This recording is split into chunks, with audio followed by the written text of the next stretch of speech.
Hello guys, आपका स्वागत है मेरे यूट्यूब चैनल गरिमा हिंदी एजुकेशन में। जैसा कि हम लोग रोजाना आरओ के एग्जाम में पूछे जाने वाले कुछ महत्वपूर्ण प्रश्नों को हल करते हैं। आज हम जो क्वेश्चन हल करेंगे वो हमारा क्वेश्चन वाक्यांश के लिए एक शब्द से संबंधित क्वेश्चन है, जो हमारे लगातार पेपर में पूछे जा रहे हैं। आज का जो हमारा पहला क्वेश्चन है वो है, जो आंखों से परे है के लिए एक शब्द है। हमें बताना है जो आंखों से परे है उसको एक शब्द में क्या कहेंगे, प्रत्यक्ष, परोक्ष, प्रियदर्शी या द्रष्टव्य। तो देखिए, जो आंखों से परे है उसे एक शब्द में कहते हैं परोक्ष। क्या कहते हैं? परोक्ष। ऑप्शन नंबर 2 हमारा करेक्ट हो जाएगा। देखिए, प्रत्यक्ष कहते हैं उसको जो आंखों के सामने हो, और प्रियदर्शी जो देखने में प्रिय लगे उसे प्रियदर्शी कहते हैं, और जो देखने के योग्य हो उसे कहते हैं द्रष्टव्य। जो देखने में प्रिय हो प्रियदर्शी, और जो देखने के योग्य हो उसे कहते हैं द्रष्टव्य। तो राइट आंसर क्या हुआ? ऑप्शन नंबर 2, यानी जो आंखों से परे है उसके लिए एक शब्द है परोक्ष। अगला क्वेश्चन है, संदेश ले जाने वाला वाक्यांश के लिए एक शब्द है पत्रवाहक, सूचनादाता, चपरासी या संदेशवाहक। तो संदेश ले जाने वाले को एक शब्द में क्या कहेंगे? तो संदेश ले जाने वाले को एक शब्द में कहेंगे संदेशवाहक। ऑप्शन नंबर 4 क्या हो जाएगा? करेक्ट हो जाएगा।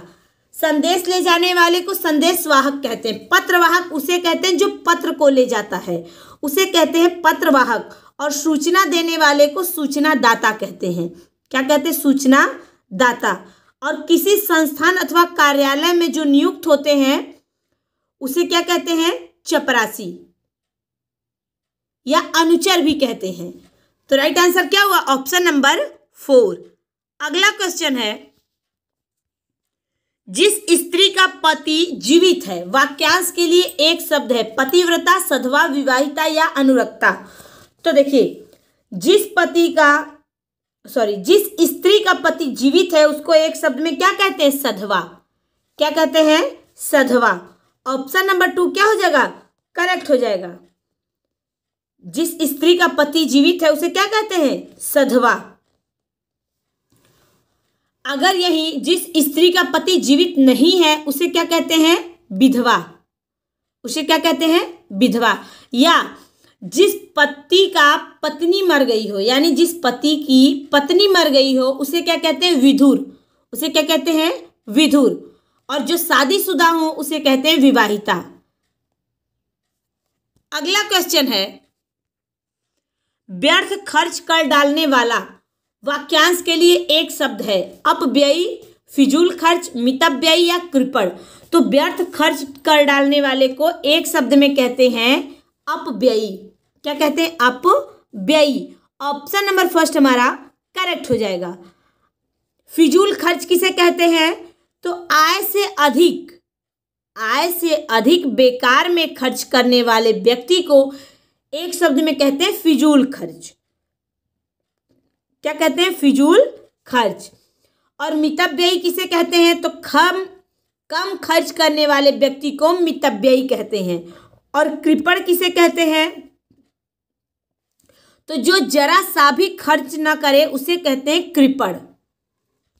अगला क्वेश्चन है, वह लड़की जिसका विवाह होने को हो वाक्यांश के लिए एक शब्द है सधवा, वंध्या, वैवाहिकी या विवाहिता।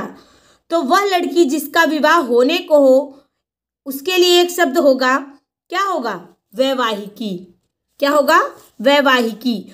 ऑप्शन नंबर 3 करेक्ट हो जाएगा। वंध्या किसे कहते हैं? तो जिस स्त्री को संतान पैदा नहीं होती है उसे कहते हैं वंध्या। सधवा अभी हमने बताया कि जिसका पति जीवित हो उसे सधवा कहते हैं, और विवाहिता उसे कहते हैं जिस लड़की का विवाह हो चुका हो उसे विवाहिता कहते हैं। अगला क्वेश्चन है, वनस्पति का आहार करने वाला वाक्यांश के लिए एक शब्द है फलाहारी, शाकाहारी, वनस्पत्याहारी या निराहारी।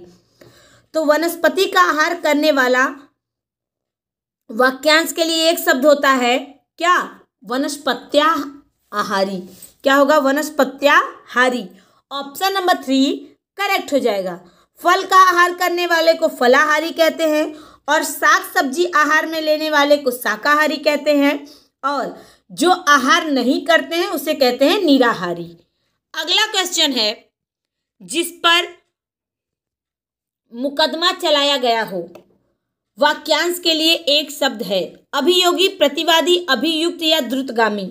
तो जिस पर मुकदमा चलाया गया हो उसे क्या कहेंगे? तो उसे कहते हैं अभियुक्त। उसे क्या कहते हैं? अभियुक्त। ऑप्शन नंबर क्या हो जाएगा? 3 हमारा करेक्ट हो जाएगा। जिस पर मुकदमा चलाया गया हो उसे क्या कहते हैं? अभियुक्त। अगला क्वेश्चन है, जिसे भले बुरे का ज्ञान न हो, वाक्यांश के लिए एक शब्द है, अविवेकी, विवेकी, दुर्बोध या दुर्गे। तो जिसे भले बुरे का ज्ञान न हो उसे एक शब्द में या वाक्यांश के लिए एक शब्द क्या होगा? अविवेकी। क्या होगा? अविवेकी। और जिसे भले बुरे का ज्ञान हो उसे कहते हैं विवेकी। और दुर्बोध किसे कहते हैं? जो जल्दी से समझ में न आए उसे कहते हैं दुर्बोध। और जिसे सरलता से जाना न जा सके उसे कहते हैं दुर्गे। तो राइट आंसर क्या हुआ? Option number first.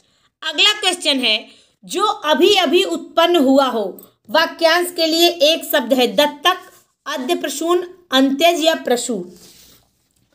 तो देखिए, जो अभी अभी पैदा हुआ हो उसे एक शब्द में कहते हैं अद्य प्रसून। क्या कहते हैं? अद्य प्रसून। ऑप्शन नंबर 2 हमारा करेक्ट हो जाएगा। दत्तक किसे कहते हैं?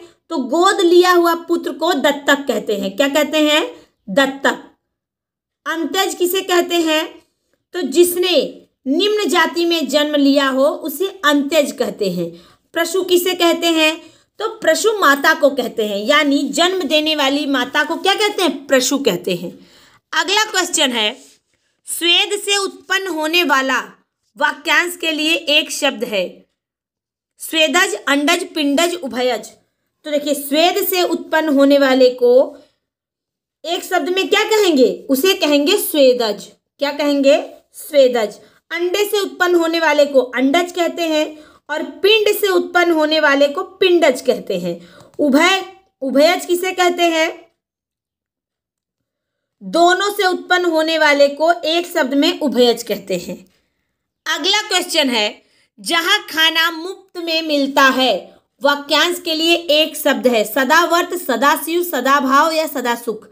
तो जहां खाना मुफ्त में मिलता है, वाक्यांश के लिए एक शब्द क्या होगा? सदावर्त।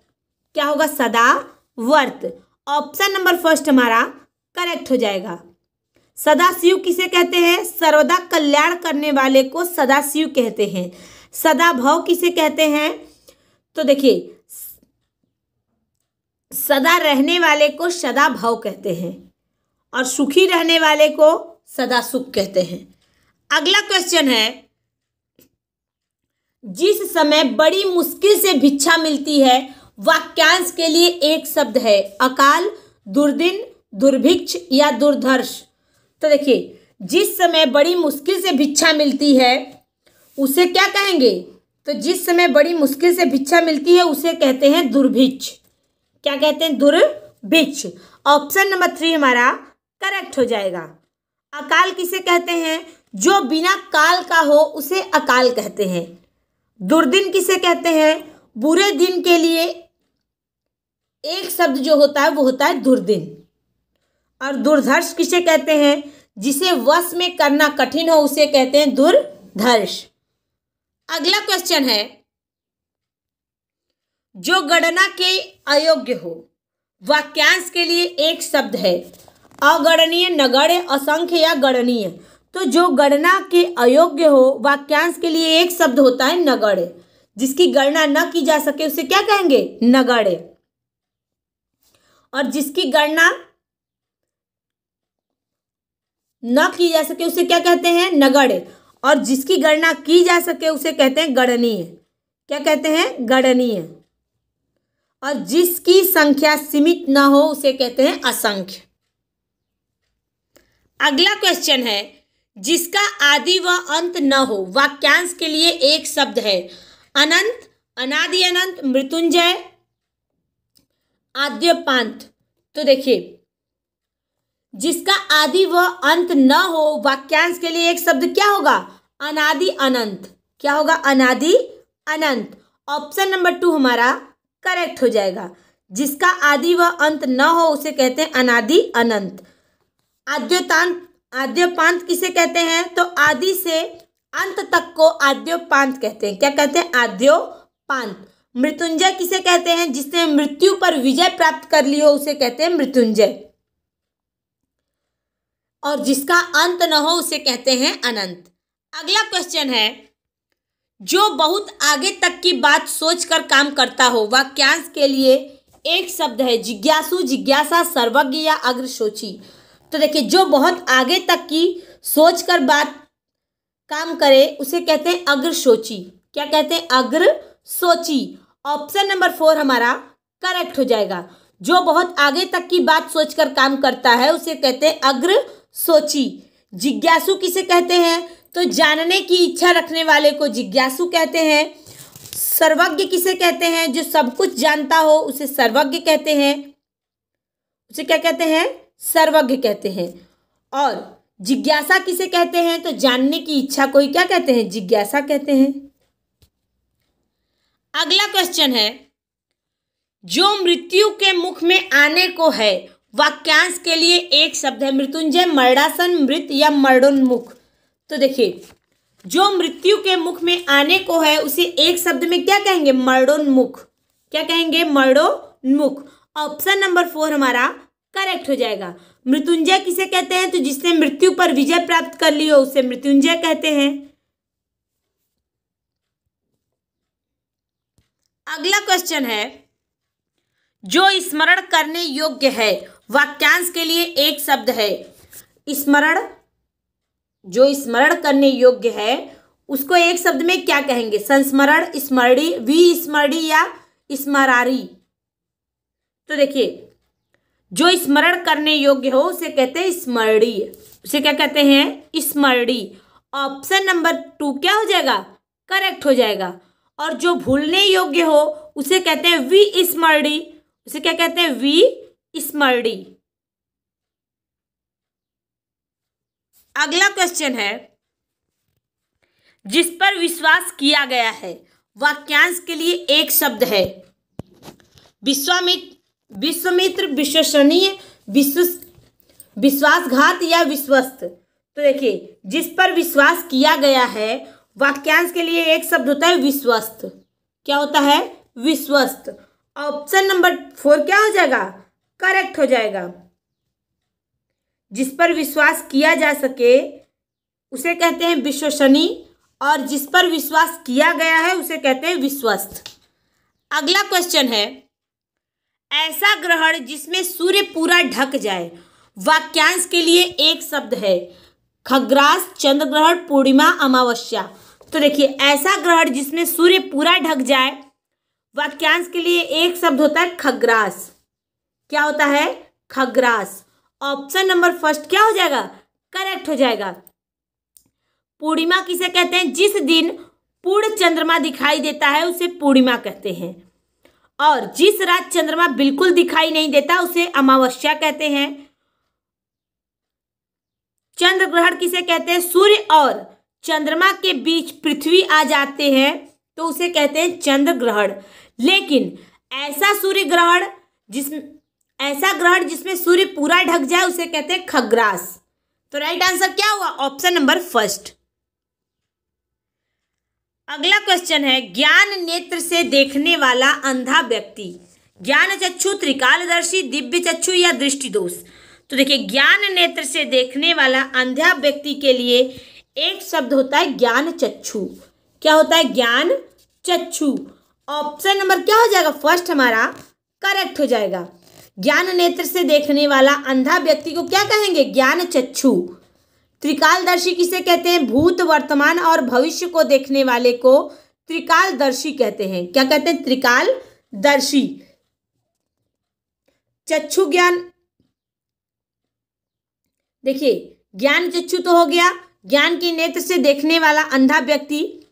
चक्षु ज्ञान किसे कहते हैं? तो आंखों द्वारा प्राप्त ज्ञान को ही क्या कहते हैं? चक्षु ज्ञान। और दृष्टि दोष किसे कहते हैं? तो दृष्टि दोष जो होता है, आंखों संबंधी बीमारी को क्या कहते हैं? दृष्टि दोष। तो राइट आंसर क्या हुआ? Option number first. ज्ञान नेत्र से देखने वाला अंधा व्यक्ति को एक शब्द में कहते हैं ज्ञान चक्षु। ये रहा हमारा आज का क्वेश्चन। मुझे उम्मीद है सभी लोगों को समझ में आया होगा। सभी लोग ध्यान से देखिए। Thank you so much.